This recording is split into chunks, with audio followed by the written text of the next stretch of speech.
Israel Hamas पर दबाव लगातार बढ़ता जा रहा है, जिससे वो जंगबंदी के पहले फेज को बढ़ाने पर मुत्तफिक हो गए हैं। इजराइल के वजीर आजम बेंजामिन नेतन्याहू ने हमास को वार्निंग दी है कि अगर बंधकों को रिहा नहीं किया गया तो इसके खतरनाक नतीजे होंगे। इजराइल ने इतवार से ही गाजा में जाने वाली मदद को रोक रखा है।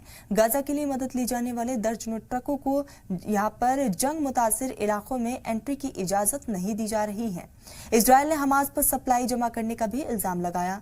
हमास ने जंगबंदी मुआहदे के पहले फेज को आगे बढ़ाने से इनकार कर दिया है और मौजूदा जंगबंदी मुआहदे से हटने पर मुत्तफिक होने से भी इनकार कर दिया।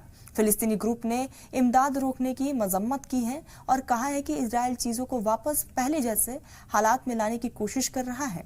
हमास के साथ जंगबंदी मुआहदे के पहले फेज के तहत इजराइल ने हमदादी ट्रकों को रोजाना गाजा में एंट्री करने की इजाजत देने पर इत्तेफाकी राय जाहिर की थी, लेकिन मदद रोकने का फैसला तब लिया गया जब जंगबंदी एक्सटेंशन पर बातचीत तातुल में फंसती दिखाई दी। लेकिन अब इजराइल एक नई 7 हफ्ते की जंगबंदी मुआहदे पर जोर दे रहा है, जिसके दौरान हमास को बचे इजरायली बंधकों में से आधे को आजाद करना होगा और इस मियाद के आखिर में अगर दोनों फरीक के यहाँ पर मुआगिर कर लेते हैं तो सभी बचे हुए बंधकों को रिहा कर दिया जाएगा। इमदाद में कटौती के अलावा इजराइल ऐसे मंसूबों की भी योजना बना रहा है जिससे नॉर्थ गाजा से शहरियों को ट्रांसफर करना, बिजली सप्लाई में कटौती करना और अगर हमास मानने से इनकार करता है तो बड़े पैमाने पर जंग बहाली शामिल होंगी।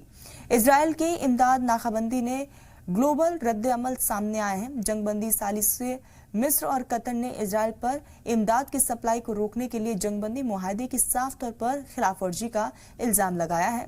सऊदी अरब ने इस फैसले की मजम्मत ब्लैकमेल और इज्तिमाई सजा के तौर पर की है। इसे आलमी कानून का खिलाफवर्जी कहा गया है। जॉर्डन ने इजराइल के फैसले की मजम्मत की है, वार्निंग दी है कि इससे लड़ाई फिर से शुरू हो सकती है। जर्मनी ने भी मदद रोकने के कदम में की यहाँ पर मजम्मत की है, कहा है कि मदद की सप्लाई को बातचीत में सौदेबाजी के तौर पर इस्तेमाल नहीं किया जा सकता।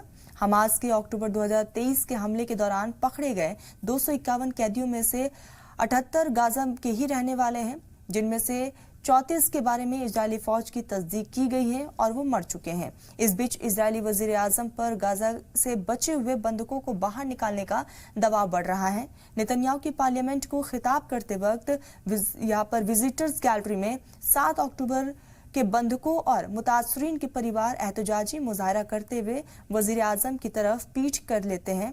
दूसरे लोग अपने परिवार वालों की तस्वीरें दिखाते हैं। ये वाकया ऐसे वक्त में आया जब इजराइल ने गाजा पर लगातार हमले जारी रखे। गाजा के अफसरान ने बताया है कि इजरायली हमलों में 4 लोगों की मौत हो गई है और 6 जख्मी हो गए हैं।